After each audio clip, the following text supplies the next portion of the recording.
Қайырлы күн барша көрермендерге. Бүгін сіздерге емдік қасиеті өте көп тауықтың асқазанының сыртқы пленкасымен, яғни қандай емдік қасиеттерге пайдаланатынын таныстыратын боламын.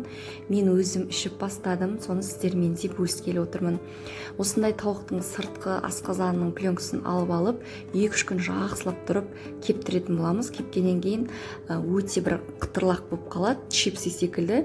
Соны аламыз да осындай өзінің арнайы құрылғысы бар, сонымен езуіңізге болады, немесе үйде ешқандай зат болмаса кофемолкамен ұнтақтауыңызға болады. Яғни әбден ұнтақ болғанша мен сіздерге қазір көрсетемін қандай ұнтақтықта.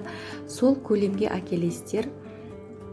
Күнделікті ең басында жарты кішкентай шай қасықпен азанға, аш қарынға, тамаққа дейінгі 10 минут аралығында ішіп бастасаңыз болады. Мен солай 10 күн ішіп, 5 күн демалып, 10 күн ішіп, 5 күн демалып, уже 3-ші курсты бастап жатырмын.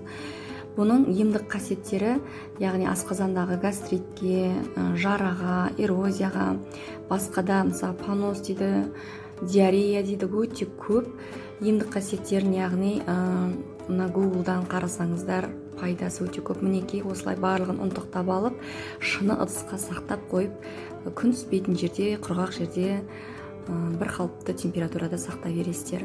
Мінекей сіздерге қалдырдым, қандай емдік қасиеттер өте көп екенін интернеттен қарап, одан әргі емдік қасиеттермен таныссаңыздар болады.